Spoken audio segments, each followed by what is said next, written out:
जीवन में हर इंसान सुख, शांति और संतोष की तलाश में है। लेकिन क्या आपने कभी सोचा है कि इन तीनों की कुंजी हमारे ही भीतर छिपी है? अक्सर हम अपने आसपास के माहौल, दूसरों की बातों और अपनी ही कमजोरियों के कारण परेशान हो जाते हैं। क्रोध, घृणा और नफरत हमारे जीवन के सबसे बड़े दुश्मन हैं। ये न केवल हमारी मानसिक शांति छीनते हैं, बल्कि हमारे रिश्तों को भी खोखला कर देते हैं। लेकिन क्या ऐसा होना जरूरी है? गौतम बुद्ध ने कहा था, क्रोध को क्रोध से नहीं मिटाया जा सकता, केवल प्रेम ही उसे समाप्त कर सकता है। हमारे जीवन की हर समस्या का समाधान हमारे धैर्य और हमारी सोच में छिपा है। आज मैं आपको एक ऐसी कहानी सुनाने जा रहा हूं जो न केवल आपके जीवन को नई दिशा देगी, बल्कि आपको यह भी सिखाएगी कि सच्ची समझदारी और ज्ञान का मतलब क्या है। यह कहानी हमारे भीतर छिपी शक्तियों को पहचानने और अपने जीवन को बदलने का अद्भुत तरीका दिखाएगी। तो चलिए सुनते हैं यह प्रेरणादायक कहानी जो आपके जीवन के हर अंधकार को मिटा देगी और आपको एक नई रोशनी की ओर ले जाएगी। एक बार की बात है, एक गांव था।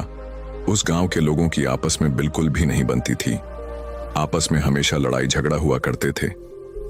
यदि सब लोगों को आपस में मिलकर कोई फैसला लेना होता तो भी वो आपस में लड़ लेते और आपस में झगड़ लेते। वो बात वहीं पर खत्म हो जाती। उन लोगों के बीच ना तो एकता थी और ना ही प्रेम था। बस कुछ थी तो आपस की नफरत। कोई किसी को बर्दाश्त नहीं कर सकता था। यह लड़ाई झगड़े की बात दूसरे गांव तक भी फैल चुकी थी। कोई भी जल्दी उस गांव की तरफ नहीं जाता था, क्योंकि उस गांव के लोगों की किसी से नहीं बनती थी। बच्चे से लेकर बूढ़े तक सभी का यही स्वभाव था। धीरे धीरे समय बीतने लगा, लेकिन उनकी आदत में कोई भी सुधार नहीं आया। इसी गांव में एक स्त्री रहा करती थी। ये सब देख हमेशा सोचती थी कि लोग आपस में हमेशा क्यों झगड़ते रहते हैं, क्यों आपस में प्रेम से नहीं रहते।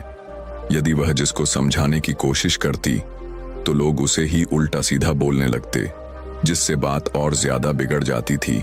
उसी गांव से कुछ दूर एक महात्मा अपना आश्रम बनाकर रहा करते थे। वो वहां अपने शिष्यों के साथ रहा करते थे। एक दिन सुबह उपदेश देने के बाद महात्मा अपने सभी भिक्षुओं से कहते हैं कि वो अलग अलग दिशा में जाए और वहां से भिक्षाटन करके आए। जब उस गांव में जाने की तैयारी होती है तो कोई भी शिष्य उस गांव की तरफ जाने को तैयार नहीं होता। यह देख उस महात्मा ने कहा कि क्या हुआ, उस गांव की तरफ क्यों नहीं जा रहे हो? तो उनके शिष्य कहते हैं कि हे गुरुदेव, उस गांव के लोग बहुत ही अभद्र व्यवहार करते हैं। वह अपशब्द कहते हैं और भिक्षाटन देना तो दूर की बात रही, वह हमसे ठीक से बात भी नहीं करते हैं। जब उस गांव के लोगों में एक दूसरे के प्रति कोई भावना नहीं है तो वह हमारे प्रति क्या भावना रखेंगे? यह सुनकर वह महात्मा कहते हैं कि हम तो सन्यासी हैं, हमें किसी के कुछ कहने से कोई फर्क नहीं पड़ना चाहिए। महात्मा कुछ सोचकर फैसला करते हैं कि आज वो स्वयं उस गांव में भिक्षाटन के लिए जाएंगे और यह फैसला करके वो अपने शिष्यों को दूसरे गांव की तरफ भेज देते हैं और महात्मा खुद उस गांव की तरफ निकल जाते हैं। उस गांव में पहुंचकर वह भिक्षाटन करने लगते हैं, लेकिन वहां से उन्हें कोई भिक्षा नहीं मिलती। थोड़ा आगे बढ़ने के बाद वो उस स्त्री के पास पहुंच जाते हैं जो थोड़ी दयालु प्रवृत्ति की थी और वो उससे भिक्षा मांगने लगते हैं। महात्मा को देखकर वो भिक्षा दे देती है और फिर वह भिक्षाटन करके लौट जाते हैं। अब महात्मा हर दिन उस गांव में भिक्षा लेने के लिए जाने लगते हैं। हर दिन वो वही सब माहौल देखा करते थे, वही लड़ाई झगड़े, वही अपशब्द, वही गाली गलौज। एक दिन वो सुबह सुबह अपने आश्रम में सभी शिष्यों को लेकर भिक्षाटन के लिए गांव की ओर जा रहे होते हैं। तब उनका एक शिष्य उनसे पूछता है कि हे गुरुदेव, वहां के लोग आपको अपशब्द नहीं कहते, आपसे लड़ाई झगड़ा नहीं करते? तो महात्मा कहते हैं कि मैं तो एक सन्यासी हूं, मुझे रोज भी स्थान के लिए अलग अलग जगह जाना होता है, इसीलिए मुझे किसी के अपशब्द से कोई फर्क ही नहीं पड़ता है। मैं अपने कार्य पर ध्यान देना जरूरी समझता हूं। और ये कहकर महात्मा आगे गांव के लिए निकल जाते हैं और रोज की तरह उस गांव में भिक्षा मांगने लगते हैं। भिक्षा मांगते हुए वो उस स्त्री के घर पहुंचते हैं। वो स्त्री बाहर आकर उन्हें भिक्षा देते हुए कहती है कि हे गुरुदेव, क्या मैं आपसे एक प्रश्न कर सकती हूं? यह सुनकर महात्मा कहते हैं कि पूछो, क्या पूछना चाहती हो। तब वह कहती है कि आप इतने दिन से यहां पर भिक्षा लेने आ रहे हैं, अब तक तो आप इस गांव के व्यवहार से अवगत हो ही गए होंगे कि किस तरह के लोग यहां पर अपने आप झगड़ते रहते हैं। मैं आपसे यह पूछना चाहती हूं कि यह लोग व्यर्थ में आपस में क्यों झगड़ते रहते हैं, क्यों आपस में एक दूसरे से नफरत करते हैं। क्या इनकी नफरत को मिटाया नहीं जा सकता? क्या यह लड़ाई झगड़ा खत्म नहीं हो सकते? आप तो सन्यासी हैं, आप महात्मा हैं, क्या आप इनको समझा नहीं सकते? क्या आप इनको ज्ञान नहीं दे सकते? यह सुनकर महात्मा स्त्री से कहते हैं कि सुनो स्त्री, मैं यहां भिक्षा लेने आया हूं, किसी के व्यर्थ के झगड़ा ठीक करने नहीं आया। तुम्हारे इन अटपटे सवालों का मेरे पास कोई भी जवाब नहीं है और ना ही इसका जवाब देने में मेरी कोई रुचि है। महात्मा बहुत तेज स्वर में चिल्लाकर यह बातें कर रहे थे कि सुनते ही वह स्त्री अपने आसपास देखने लगती है। उसे दूसरों के सामने हुए सम्मान से क्रोध आ जाता है और वह क्रोध में उस महात्मा को भला बुरा कहने लगती है, उनका खूब अपमान करती है। वहां खड़े गांव के लोग ये सब देख रहे थे। महात्मा पर खूब चिल्लाती है और कहती है कि मैंने यहाँ कोई धर्मशाला नहीं खोल रखी है, ना ही किसी का ठेका लिया है जो तुम रोज यहाँ पर भिक्षा मांगने पहुंच जाते हो, स्वयं को महात्मा बोलते हो और किसी स्त्री से बात करने का ढंग तक नहीं आता तुम्हें और ज्ञानी बनते फिरते हो। जब तुम्हें स्वयं कुछ नहीं पता तो तुम दूसरों को क्या शिक्षा दोगे? मैं तुम जैसे भिखारी को भिक्षा नहीं दूंगी, तुम यहां से जा सकते हो। इतना कहकर वह चुप हो गई और लंबी लंबी सांसें लेने लगी। महात्मा चुपचाप अब तक उस स्त्री की बात सुन रहे थे और जब वह स्त्री चुप हो गई तब वो कहते हैं कि आराम से सांस ले लो देवी, चाहे तो पानी पी लो, मैं यही प्रतीक्षा कर लूंगा। महात्मा की यह विनम्र वाणी सुनकर वह स्त्री आश्चर्यचकित होकर उनकी तरफ देखने लगी तो महात्मा ने कहा कि मैं जानता हूं कि तुम क्या सोच रही हो। इतना कहकर वह मुस्कुराने लगते हैं।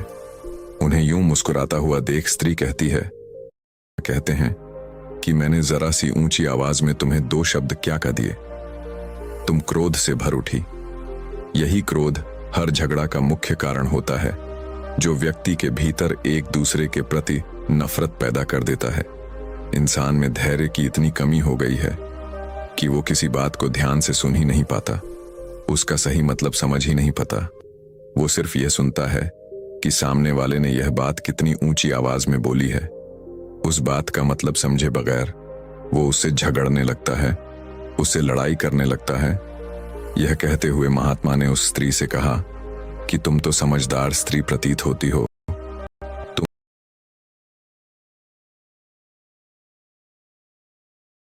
तुम तो इस गांव में मुझे सबसे समझदार स्त्री लगी, लेकिन देखो तुम भी 2 शब्दों की वजह से कैसे अपने क्रोध में भर उठी। हम चाहे कितनी भी समझदारी क्यों ना दिखा लें, लेकिन हमारी समझदारी तो असली मैदान में परखी जाती है। तुम्हारी तरह ही तुम्हारे गांव के लोग भी अपने आप को समझदार समझते हैं, अपने आप को ज्ञानी समझते हैं, लेकिन जब कोई दूसरा आदमी उन्हें कुछ शब्द कह देता है या कुछ ऊंची आवाज में बात कर लेता है तो तुरंत झगड़ा शुरू हो जाता है। असलियत में यह समझदारी नहीं होती, यह अंधापन होता है, क्योंकि असली ज्ञान तो आपका धैर्य है, आपकी शीतलता है, आपकी वाणी है। अगर दूसरा आदमी आपसे ऊंची आवाज में बात भी कर रहा है लेकिन उसके बावजूद आप शीतल बने हुए हैं, आप विनम्र बने हुए हैं, आपने धैर्य रखा हुआ है, तो आप सही मायने में ज्ञानी हो जाते हो। सभी गांव वाले जो भी महात्मा को सुन रहे थे, उनकी यह बात सुनकर बेहद ही प्रभावित हुए। अपनी बात को जारी रखते हुए महात्मा ने कहा कि आज मैं तुम लोगों को एक कहानी सुनाता हूं। यह कहानी तुम्हारे ज्ञान के चक्षु खोल देगी और जीवन के अंधकार को खत्म कर देगी।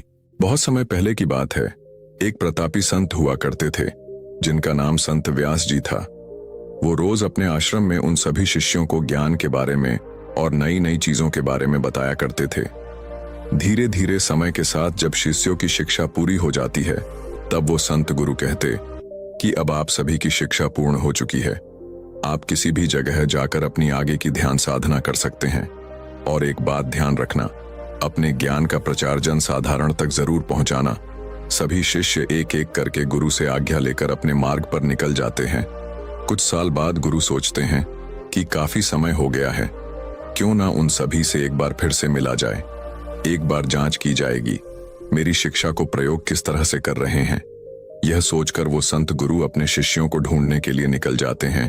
एक एक करके वो अपने सभी शिष्यों से मिलते हैं और ये देख भी लेते हैं कि सभी सही मार्ग पर चल रहे हैं, अपने ज्ञान का सही प्रचार कर रहे हैं। वह बेहद खुश होते हैं और अपने सभी शिष्यों से मिलकर बेहद संतुष्टि का अनुभव करते हैं। सभी से मिलने के बाद गुरु व्यास अपने आखिरी शिष्य से मिलने का तय करते हैं। उसके बारे में दूसरे शिष्य बताते हैं कि गुरुदेव उसने अपना गृह त्याग कर दिया है और एक जंगल में आश्रम खोलकर बड़ा ही कठोर तप कर रहा है। वह यह सुनकर गुरु व्यास बेहद प्रसन्न हो जाते हैं और वो अपनी शिष्य से मिलने के लिए उसे जंगल की तरफ निकल पड़ते हैं। उस जंगल में शाम के समय एक बहुत ही सुंदर स्त्री पायल की आवाज छम छम आवाज हुए उस शिष्य के आश्रम की तरफ बढ़ रही थी। जब वह स्त्री आश्रम के भीतर पहुंचती है तो देखती है कि एक शिष्य साधना में ली होकर बैठे हुए हैं। वो स्त्री उस संत के पास जाती है और उनके समीप जाकर अपनी पायल और चूड़ी की छम छम की आवाज करने लगती है। वह आवाज सुनकर शिष्य आंखें खोलकर देखते हैं तो सामने एक बहुत ही सुंदर स्त्री खड़ी थी। वो स्त्री शिष्य की आंख खुलते ही उनके सामने अपने हाथ जोड़कर खड़ी हो गई और कहती है, मैं यहां अपनी कुछ सहेलियों के साथ घूमने आई थी, लेकिन अचानक आई आंधी और तूफान से मैं उनसे बिछड़ गई हूं। सभी न जाने किधर की तरफ चले गए हैं और मैं अकेले यहां पर फंस गई हूं। अभी मौसम बेहद खराब है और कुछ ही देर में अंधेरा भी हो जाएगा। मेरी आपसे विनती है कि आप मुझे आज रात यही आपकी कुटिया में रुकने की इजाजत दे दें। आपकी बहुत कृपा होगी। यह सुनकर वह शिष्य कहता है कि अरे पागल तो नहीं हो गई हो, यह कोई पाठशाला नहीं है, ना कोई धर्मशाला है। यह तो बस एक कुटिया है और इसमें केवल संत फकीरों के लिए जगह है। यहां रहना तुम्हारा कहीं से भी उचित नहीं है।